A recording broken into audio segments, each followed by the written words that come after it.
Thank you for all of you who are watching tonight. We also want to thank all veterans, our first responders, our law enforcement agencies, and everyone who has helped during the COVID-19. And my heart goes out to those of you who have lost loved ones during this pandemic.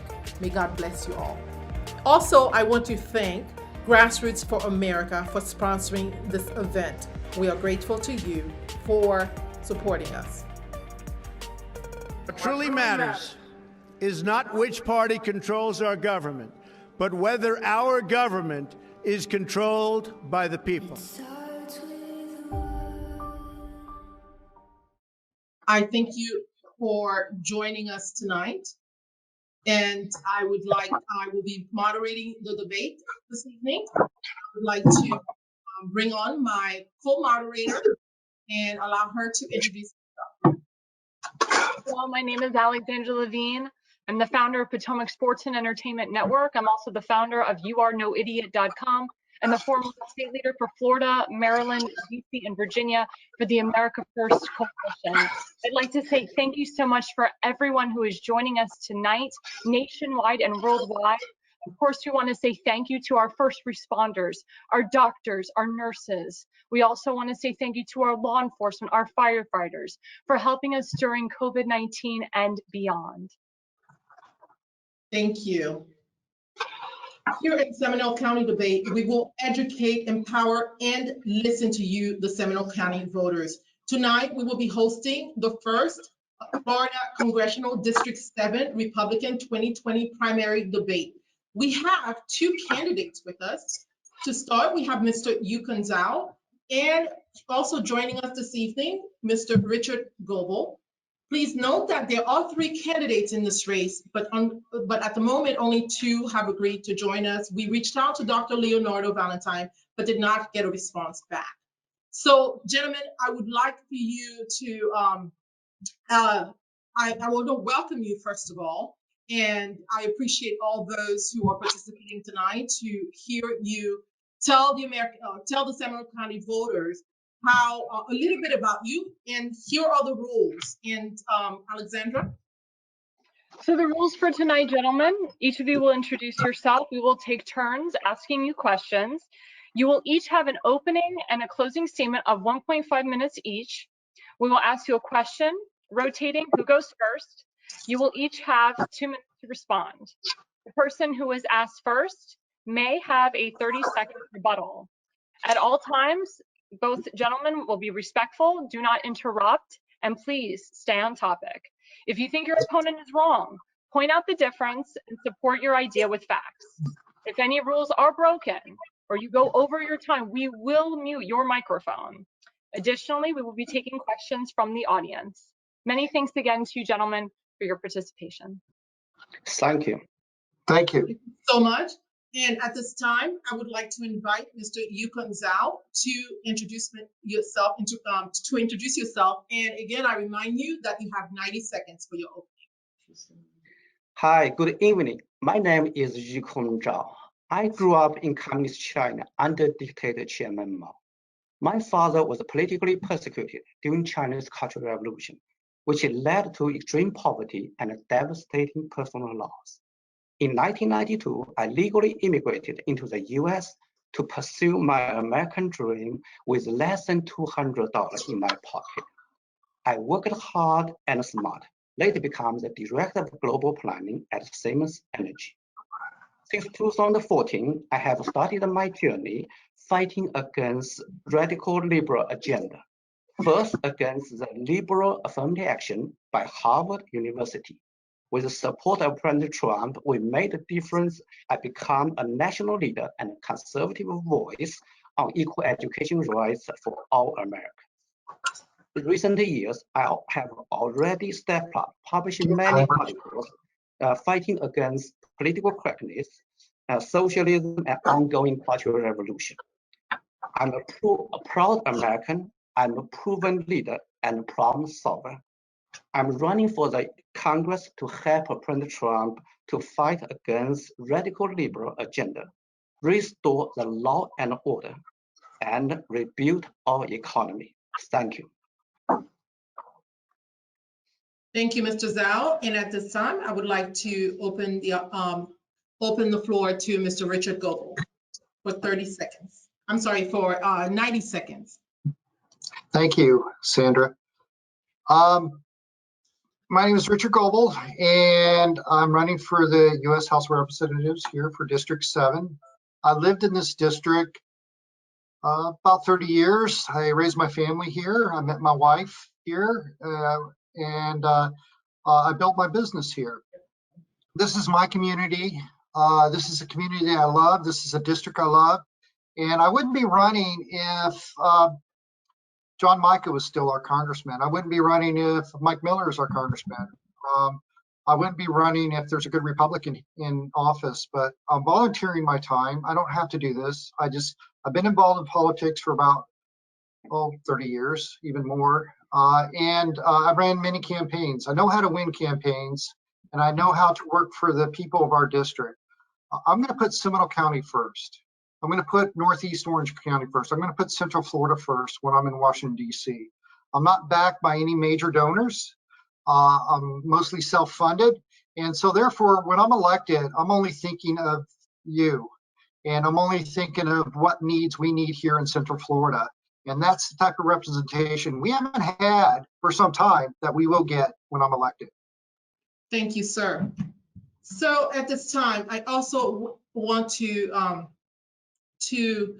continue to applaud all the great work that is being done around this county and around the nation with the American people stepping up during this pandemic, and also all the civil unrest that is happening. We need to stay strong, which is why we decided to have this debate tonight and to show you to provide you with more information and more data as we move into the primaries and also the general election, because one of those three candidates that I mentioned tonight will be elected. But we have the opportunity to get to know the candidates that have agreed to join us. So the first question we're posing tonight is, so we have two parts to this. We have questions that we have scripted for the candidate, and they will. And can you remind us of the rules again as it pertains to responses, Alexandra? Yes. So again, we'll ask you a question, and you will each have at least 2 minutes to respond to the question. If for some reason during that question your opponent's name is mentioned, that opponent will get a 30-second rebuttal. And those are the rules. That's it. That's it. Okay, and thank you so much. And so the first question is, if in office, will you vote on tax increases and new taxes? And what is your thought on a payroll tax? And do you also tax people? You also believe that people's taxes that we should tax people's income? Sorry about that. So is that the question, is do you believe in an income tax, right? So if in office, will you vote on tax increases and new taxes? And what is your thought on a payroll tax? Do you also believe that you should tax people's income? And so, Yukong, since we started with you, we'll go ahead and turn it over to Richard this time. Sure. All right. Taxes, payroll taxes, let's start there. Payroll taxes, I think, are too high. I really think that taxes should not be levied against the working people. I do believe that taxes should be more corporate. I think we should adjust our taxes to those areas where it was before we had an income tax, which was corporations and stock exchanges and market makers, in other areas of revenue where we're encouraging capital formation. And if the capital formation occurs either through an IPO or through a reverse merger or something that involves creation of a company, that's what I think we should be more focused on taxing, is the the success, the creation of wealth. So therefore, government will be concerned about the growth of capitalism, the growth of capital formation, instead of putting the tax burden on those that are working hard, that are producing and creating goods and services, and then also improving the human condition. Now, we do have a payroll tax with Social Security and Medicare. That is not so much a tax as it is a benefit. And I do believe that that should be maintained. I think that government benefit is very important and only should be maintained but protected. The only problem is if you don't have capitalism, you don't have the safety nets to protect Social Security and Medicaid, Medicare and Medicaid, and disability. So therefore, it's important that we tax in a way that promotes a certain activity, which is capitalism and capital formation, and not tax in a way that takes away from those that are producing and creating goods and services. I know there's a lot of discussion about a sales tax, a national sales tax. Thank you, Richard. I'm okay. sorry, we are out of time. Thank you so much. And if we give 30-second rebuttal, there's no rebuttal. Okay, so we move on to, thank you so much for your response. And Sure. Just want to remind you the rules are 2 minutes per question, and we have a 30-second rebuttal. So the second question, Alexandra. So the second question following up to the taxes is, Mr. Zhao, if in office, would you vote to abolish the death tax without passing a new tax, or what they call the care over basis on the sale of inherited property? So I guess absolutely I would support abolishes death tax, right? You know, any human being should not be taxed twice. And also it impacts many small business like a farmer, right?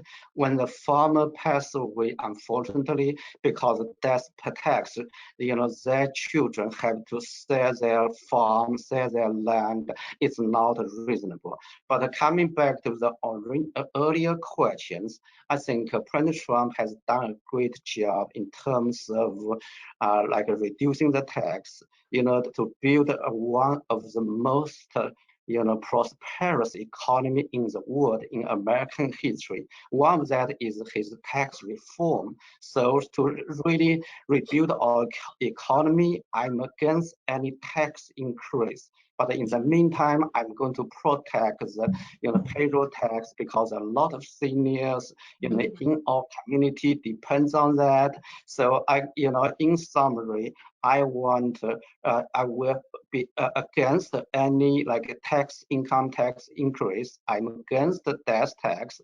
I want to protect the, you know, payroll tax, really support our like retirees and also people in the disadvantaged situation.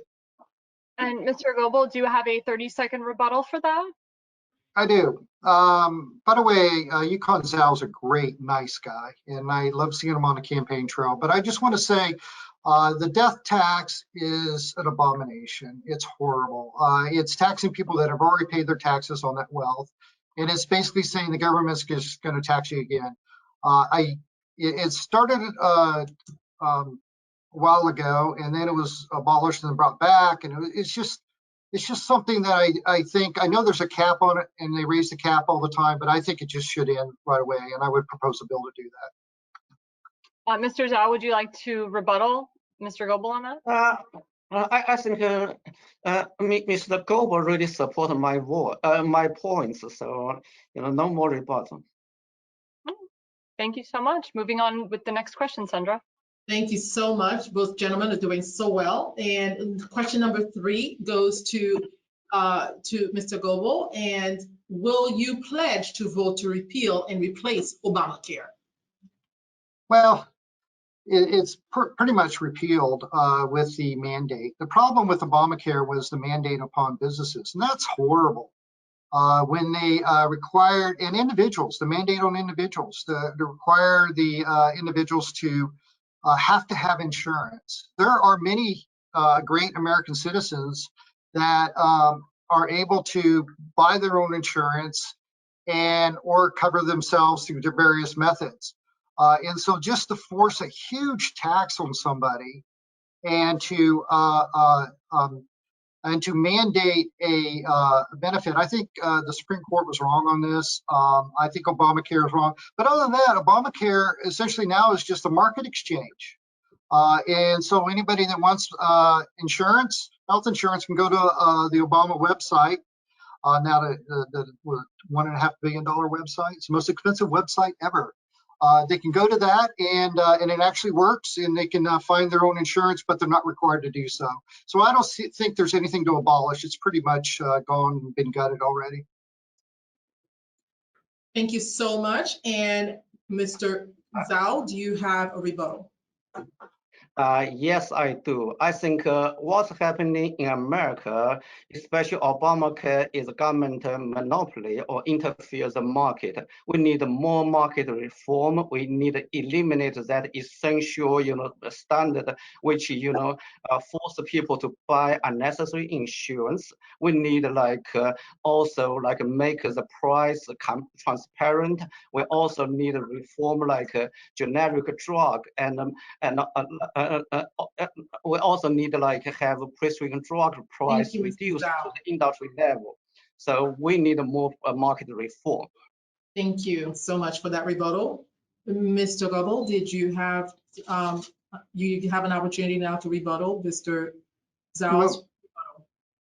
Mr. Zhao brought up an interesting point about competition. One of the things I want to do is open up the capital markets to insurance companies, give access to small businesses so they can compete for the insurance and compete for the medical care for our great citizens. Right now, it's kind of an oligopoly or monopoly in a certain respect. So I think Mr. Zhao brought up a great point, and we just need more competition, and we need to open up the capital markets to small businesses in order for that to happen. Thank you very much. It's not really capital market. It's really the healthcare industry, lack of transparency, lack of the market competition. I'm sorry. Okay, so we have to follow the rules, and both of you gentlemen have done a great Sandra, job. I'm sorry, I did not hear from you. No worries, no worries. That's what we're here for, to remind everyone of how to stay within the guidelines. And so. Thank you so much. Those were very extensive, and I'm sure our voters are currently taking notes. And Alexandra, we can move on to question 4. So we're shifting into the topic of abortion. Will both of you gentlemen, and this one goes to Mr. GOBLE first, will you pledge to enact a government-wide ban on the funding of abortions in any health plan that receives federal benefits? No, I believe in a republic, and I think it's up to the states. But I do want to point out that the National Right to Life Alliance just endorsed me today. And so I am, and also the Florida Family Action endorsed me in that issue. I'm very much think that we're a republic, and I don't think 5 people on a particular court should be dictating the laws of the entire nation. And I do believe that states should have their rights returned to them and let them decide. Mr. Zhao, your rebuttal? I'm pro-life candidates, and I'm strongly against abortion, especially late-term abortion. So I think this is a very important decision. Should not be made easily. So I think I have a conservative view on this. I will I think pretty much in line with Mr. GOBLE's idea. Thank you. And just a simple yes or no question. Do both of you gentlemen believe in defunding Planned Parenthood? Yes or no, Mr. GOBLE? Yes. Yes or no, Mr. Zhao? Do you believe we should defund Planned Parenthood?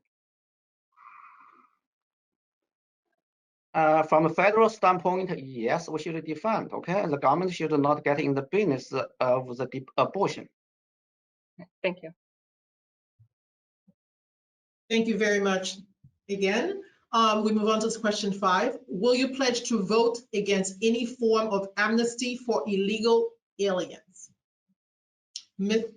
Zhao, you can start. Yes, absolutely. I think our immigration system needs a deeper reform.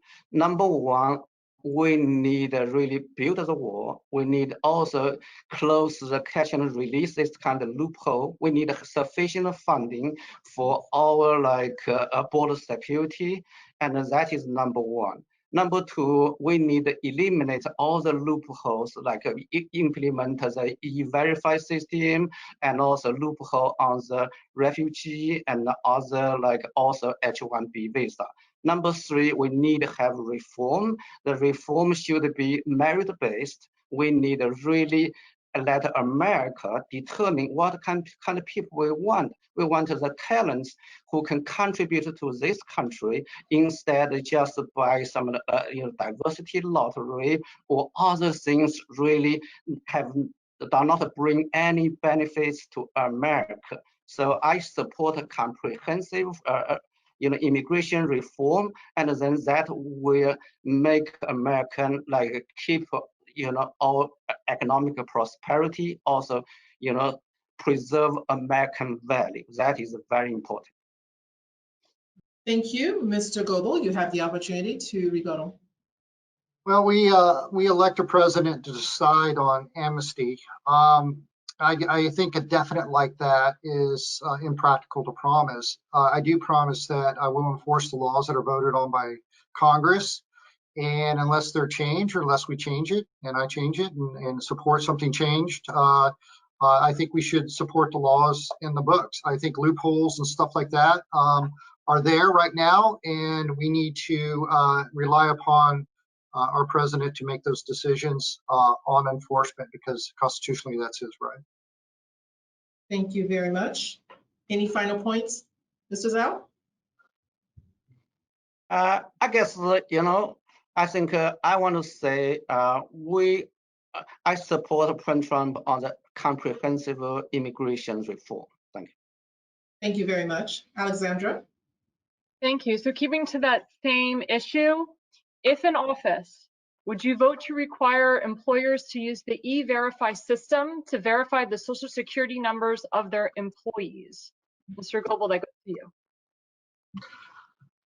Actually, there's in Florida, there's what we call an I-9, which verifies the citizenship. Interestingly, in California, if you fill out an I-9, it's illegal. So I have to say that I think we follow federal law on the I-9s, and it's very thorough.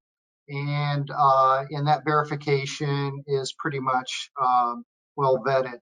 It's just the problem of enforcement and those people ignoring I-9s and not completing those forms. And I'm sure Alexandra and Sendra, you filled out a few of those too.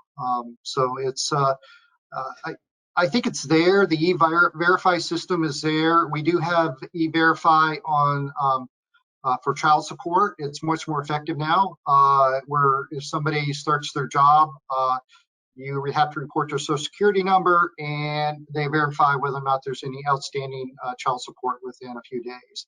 And the same thing for immigration. It seems to be pretty quick. I just don't know a national e-verify system outside of Florida would have to be enforced. I just think it's there already. I don't know what enhancements an e-verify system would offer more than the I-9 that you must maintain. Mr. Zhao, your rebuttal? I guess I already answered this question early on. So we want to implement the e-verify system. In this case, all the illegal immigrants cannot take advantage and push our American out from job, because some employers, unfortunately, they take advantage of the low wage of illegal immigrants, and then take advantage of them, also take advantage of Americans. So in this case, absolutely e-verify system, also closed loophole for H-1B visa and also refugee system. Mr. Goble, would you like a rebuttal response to Mr. Zhao?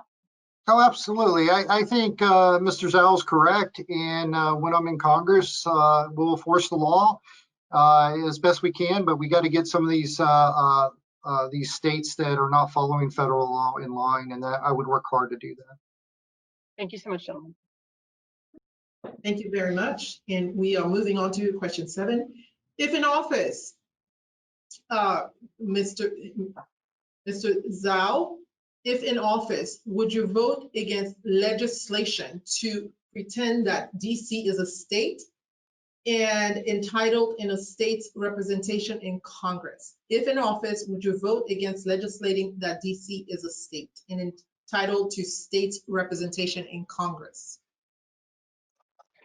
You know, it's a good question. I have not looked into this issue yet, but I think there's some threshold to be made to become a statehood, right? I guess like if the threshold being made and then it's in line with our constitution, I would support. But at this moment, you know, I think with that kind of jurisdiction, and also unfortunately, Washington D.C., we, you know, our government, you know, raised and funded so many bureaucrats, right? They really don't make a lot of policy against, you know, common people's will. So, you know, morally, I don't support that. But if the constitutionally meet our requirements, if all the people, a majority of people voted that, I probably will support. So that that will be my answer. Thank you so much. Mr. Goble, would you like to rebuttal? I would. The issue for DC as a state, it was debated quite a bit back during the constitutional days that the founders did not want power to be consolidated in the nation's capital. And that's why the District of Columbia was created. So the powers to be that happen to live in the city didn't use their locality to gain advantage over the rest of the country. Second thing is when Alaska and Hawaii were brought in, Alaska was a Democrat mostly state and Hawaii was mostly Republican state. So the thought is we'll bring in states to kind of balance each other out. Of course, that has switched dramatically, but that needs to be considered as well. But I just don't think we should consolidate power by the locality by making our nation's capital a state. Mr. Zhao? Yeah, I guess like, you know, number one, I'm the constitutionalist, right? I follow the Constitution. I think I agree with Mr. Goble. You know, if a special district probably may not be qualified as that, right? So that one. But I think we may not take into account political, you know, partisan influence. But I think, you know, to prevent the concentration of power, that's absolutely right. But you know, in terms of partisan issue, I don't think we want to bring into the picture. Okay. Mr. Goble and Mrs. Zhao, thank you so much. We are doing great. And thank you so much, gentlemen. And so we're going to move on to the next question. And this question is to Mr. Zhao. Do you believe that we need to reopen our schools in the fall? And how can we ensure that teachers aren't putting their political biases into the classroom? You know, I think absolutely we need to reopen the school, but we need to do both, okay? You know, I think I understand many parents and children and also teachers have concern of rebound of coronavirus. You know, that is the concern need to be properly addressed. But the science also tells us the young children are not really vulnerable on that. But I think, you know, as our government, we can do both. I'm very glad that President Trump already restarted the daily briefing. I think he put a focus, he emphasized people can, you know, he support wear the mask, right? A lot of things he's taking positive step control the coronavirus. In the meantime, and I think we need to encourage and the school opening in a very safe way. It depends on the locality infections, you know. In my article released combating coronavirus, I want to categorize America into different regions, right? If the good, like highly infected region, we probably open slowly. If like less, we don't have a lot of cases, we should open earlier. So we need the science, you know, behind that. We can do both. Thank you so much. Mr. Goble, rebuttal, please. I support Jay Sekulo's stance on this, whereas if the schools don't open, he is providing legal advice to sue the school districts to refund the money that's being paid to them. Of course, they must reopen with the safety procedures and sanitary procedures to keep the kids safe. But at the same time, if the teachers do not go back to work and the schools don't open, then the money should be refunded to the taxpayers. Thank you so much. Did you want to add to that, Mr. Zhao? I'm fine. Thank you. Okay, thank you. Alexandra? I think it's time that we take an audience question.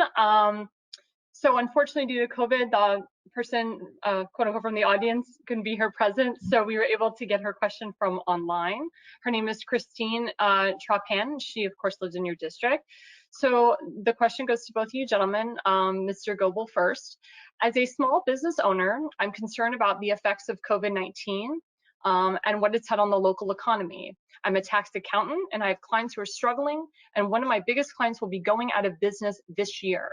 If elected, what proposals do you have to help small businesses get back on their feet?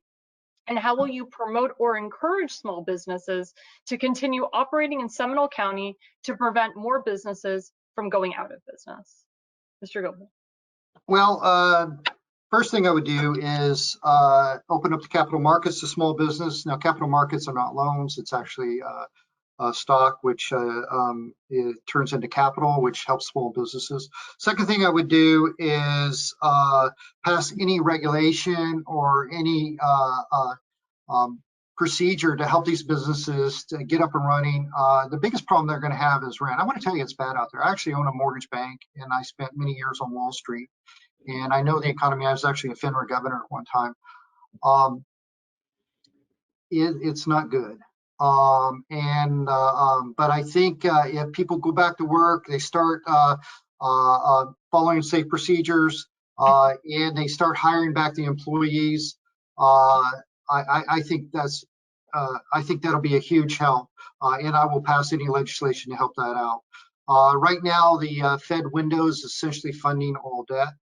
And it's because of the mortgages, the governor's delayed foreclosures and also delayed rent payments and mortgage payments. Those rent payments, of course, go to corporate debt, and the mortgage payments go to the securities mortgage market.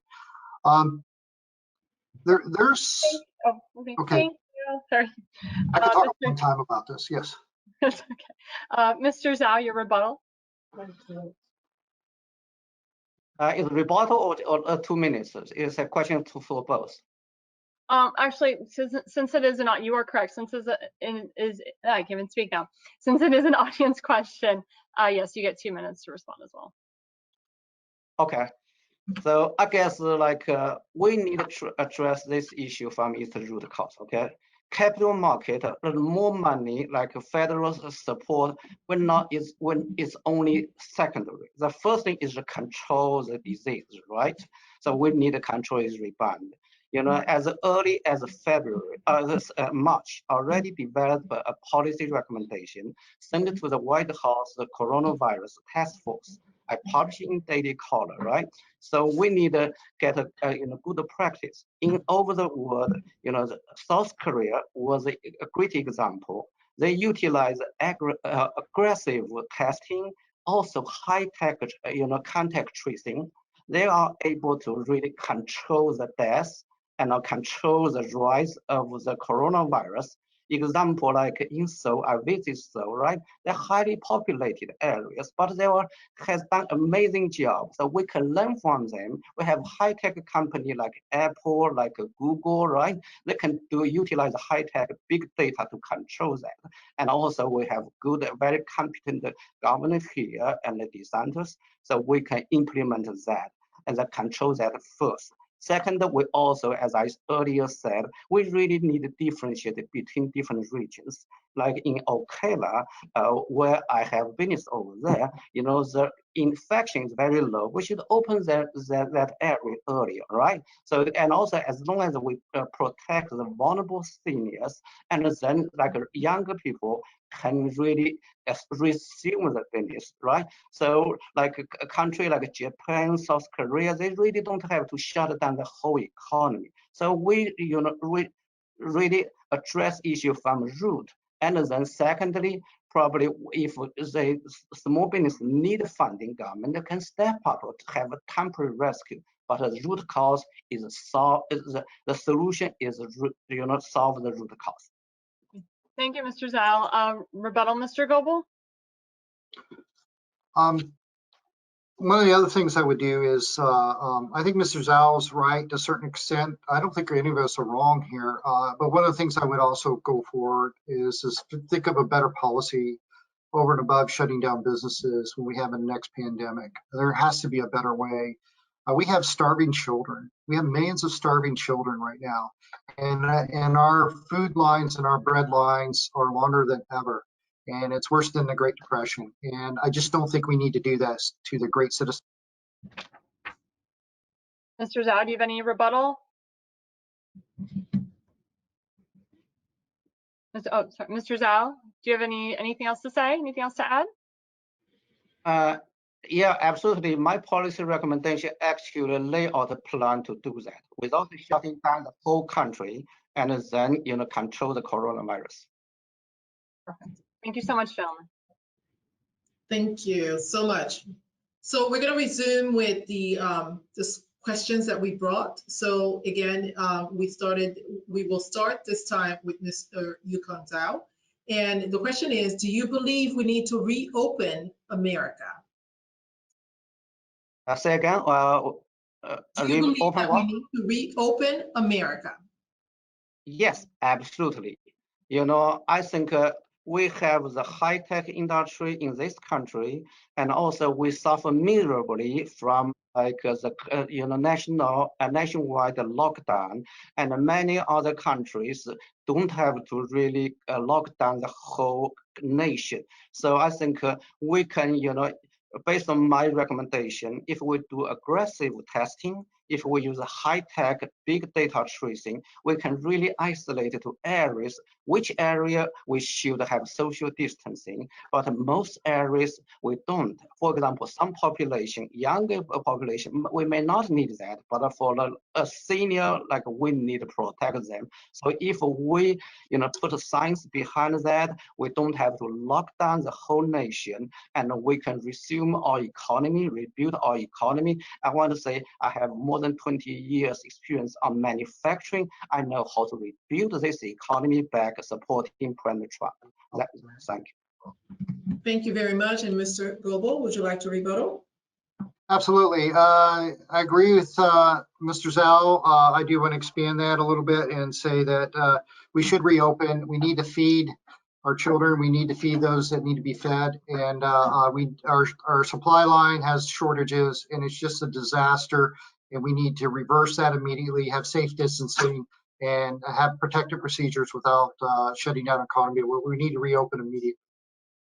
Of course, and I just want to expand that question specifically for Seminole County, because this is a Seminole County debate.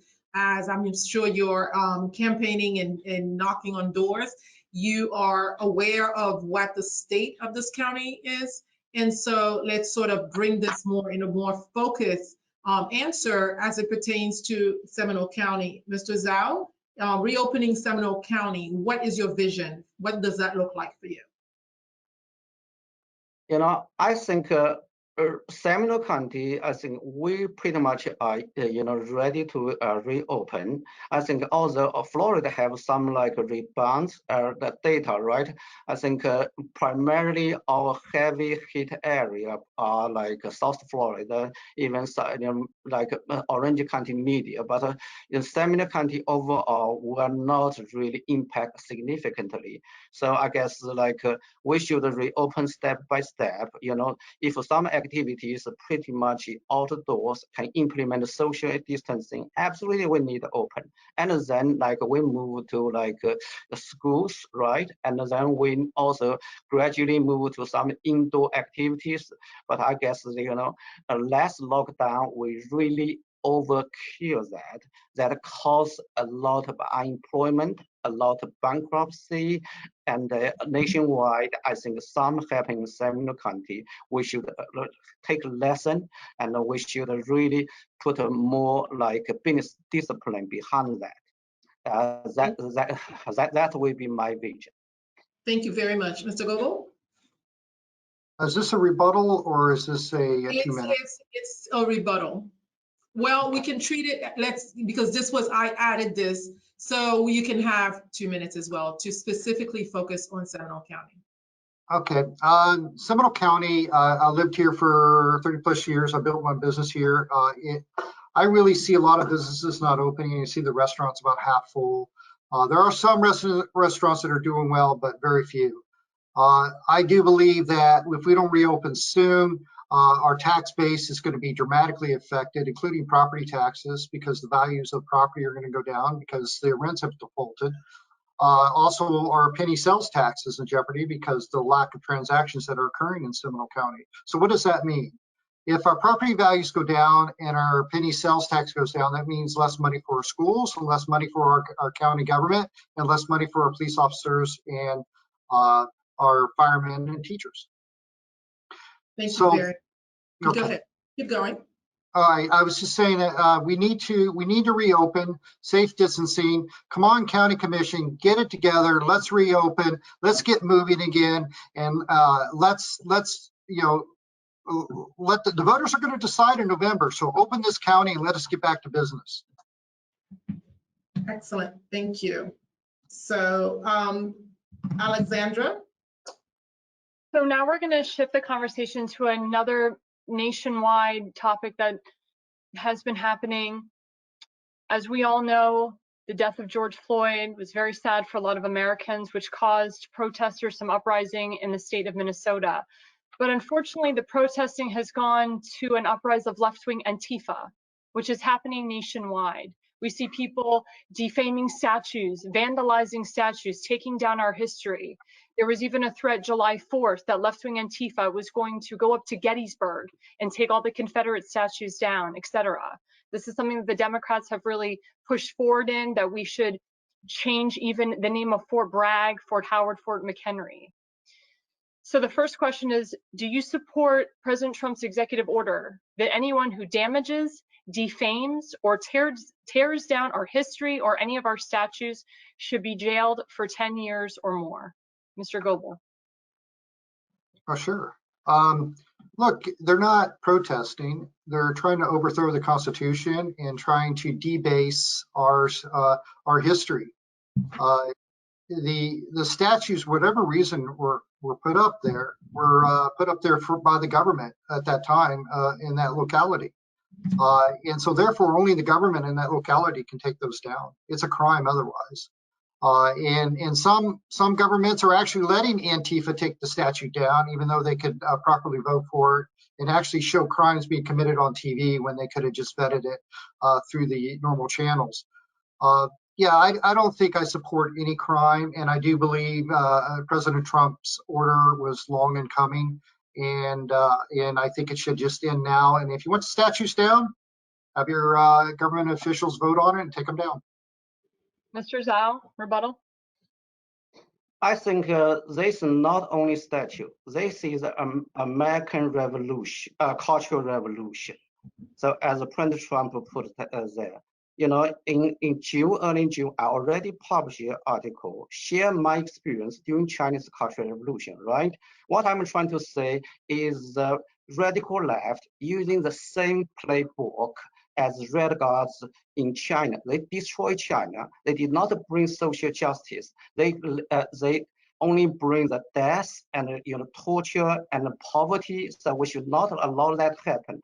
I already suffer from a cultural revolution in China, so I'm fighting against that. I want all voters support me, send me to the Congress to fight against that. Thank you, Mr. Zhao. So I want to expand on that question for both of you.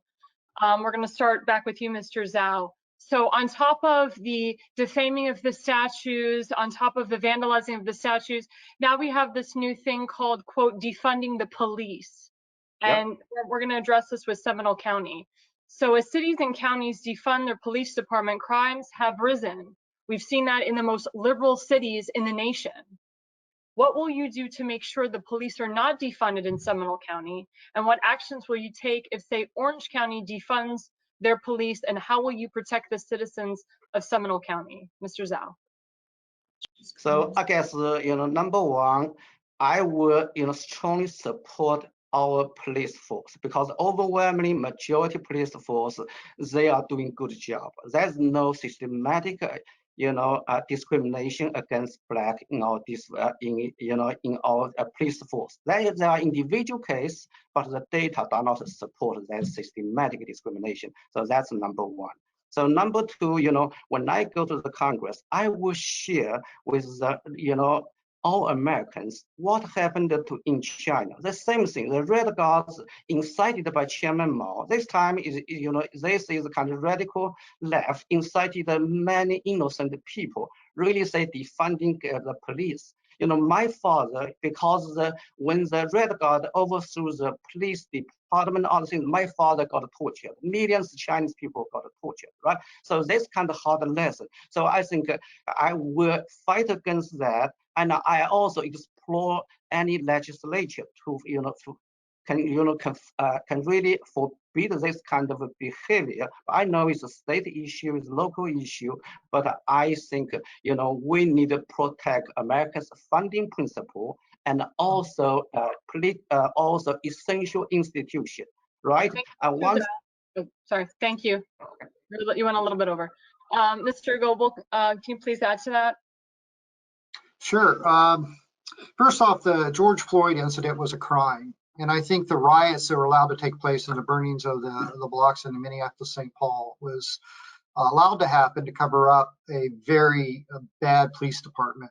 But I don't think we should use that to take away protections of our constitutional right. The police are there to protect our constitutional rights and protect our properties that we worked hard for. And essentially, the funding of the police is simply saying take away the protection of our constitutional rights. And I do believe that if there is some laws that aren't being enforced in certain areas to protect citizens from over abuse of police force, I think the DOJ needs to get them. Thank you, Mr. Goble. I think you froze. Oh, sorry, I think you froze for, just finish your last thought. I'm sorry, Mr. Goble, you froze for half a second.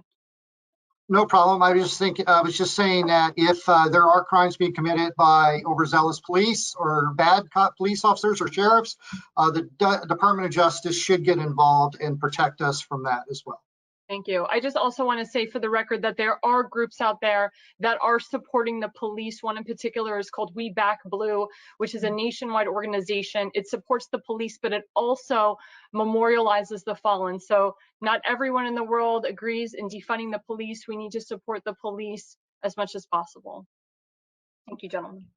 I think most people don't agree with that. That's my own opinion. I think there is a faction that do agree with it, and I hope and pray that those voters vote those people out of office. Okay, so we need to move on. Thank you so much, gentlemen, and Alexandra, thank you. And we come to a point that I'm very dear to my heart. Of course, most of you know that I wasn't born in this country, if you couldn't tell by the accent.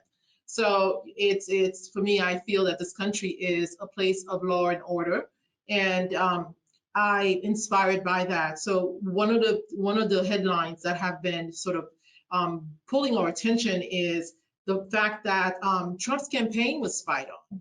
And the question is for you, Mr. Zhao, do you believe that we need to get to the bottom of the Trump campaign being spied on, and certain people need to be in jail? Yes, absolutely. As first generation immigrants coming from a totalitarian, regime, right? I knew that kind of dirty politics was playing in some third world country. Should not happen in America, right? Unfortunately, in the Democratic Party, somebody manipulated that, used one of the most powerful government machine, which is the FBI, try to spy on President Trump's campaign. That is not acceptable. We need to look into the bottom of that. We need, if somebody violates the law, we need to put into jail, into the jail, right? I think when I come to this country, my dream is, we have civilized society, civilized politics. But unfortunately, over the last 20 years, I found, especially in the last few years, these things deteriorating. So I think we need set example. If somebody violates the rule, violates the law, this person should be put in jail. So so in the future, no matter the politician from the Democratic side or Republican side, nobody should be spied on. That is not acceptable. And also, I think we need also educate more people about this. I think the Americans based on procedure justice, right? By labeling President Trump as a bad guy, like a radical left, but does not justify illegal way to really campaign on him. So this is something very important. President Trump is patriotic. He loves this country, so there's no reason to spy on his campaign. Okay, thank you. We are almost out of time, so we're going to make these next two questions. Mr. Goble, would you like to rebuttal on the topic of President Trump's campaign being spied on, and should anyone be held accountable? Sure. I know who's involved, and I want to tell you they're very powerful. And it goes in places that you couldn't even imagine. I do think if law is not enforced on this, I think it'll happen again, and I don't want to see anybody get by with it. Regardless even if Hillary won and she was spied on, I would be for investigating that. It is just wrong. There are people that think they're above the law, and some of them are getting immunity. Some the statute of limitations are coming up pretty soon, and I hope and pray that William Barr, at the direction of Donald Trump, prosecutes these people. Thank you so much. And so, Alexandra, we need to finish quickly. I know we were given an hour. So the last question, if you could please respond with just a minute and a half, and with a rebuttal. So the last question is for you, gentlemen, and it's an easy one, I think. Could be a little bit hard. Why should we choose you as our next congressman? And since we started with Mr. Zhao, we're going to start this one with Mr. Goble. I think I'm the best choice because I know this district, I know the people here, and I'm always going to put Seminole County first. I'm not receiving money from outside the country. I'm not receiving money from outside the state. I'm receiving money here, and I'm being supported here. And so therefore, when I go to Washington, D.C., I'm mostly self-funded. I'm only going to think about the great community that I essentially grew up or stayed here with. And so I'm the best choice in that. Also, I know how to take on these big, powerful people. I took them on before, and I beat them. I'm not afraid. I'm not going to have a donor tell me to vote one way or the other. I'm going to vote what's best for Seminole County. And we're not going to, this community is not going to be treated like a second-class citizen that has to pay a toll on an interstate highway with me in office. And I'm going to make sure that I bring representation. And I don't think we've been receiving representation for quite some time, but I'm going to make sure that I bring representation back to Seminole County. I've been endorsed by very conservative groups. I've been endorsed by the Florida Family Actions and National Right to Life Alliance. I won the straw poll for the Seminole County Chamber, or the Sanford County Chamber of Commerce, and unfortunately I wasn't even there, and I couldn't make it, but I want to tell you, I can win, and I can take this campaign and take on our very far left current representative and bring representation back to Seminole County, and I will pledge to do that, and I was always pledged to put our voters here first. Thank you so much. Mr. Zhao, why should we vote for you? Yeah. Yes, I have 3 unique qualifications to keep America great. First, I'm a proven national leader fighting against radical liberal agenda. Since I lived through Chinese Cultural Revolution and socialism, I will become a formidable fighter in the US Congress against AOC, Bernie Sanders, and other radical left when they promote socialism and cultural revolution in America. That's number one. Second, I'm a business leader with decades of experience. I can solve our nation's social economic problem from that root cause. In the US Congress right now, we have too many politicians. They keep talking, take no actions. We need more business leaders like President Trump, like me, to go to the US, to get job done. That's number two. Number three, I will bring the international experience and a bilingual skill of English and Chinese to help America to defend the international threats and competition from Iran, Russia, and China. Based on the above three reasons, I'm the best candidate to serve the 7th district and to defeat Stephanie Murphy. Please vote for me. Thank you. And Mr. Zhao and Mr. GOBLE, please tell the audience how we can find you. Please tell us your website, if you're on Twitter, Parler, any social media. Mr. Zhao, please tell us any way we can find you on social media. Sure. Number one, my campaign website called Yukong for Congress.com. My first name, last name for Congress.com. And I have social media, just search Facebook, Yukong for Congress.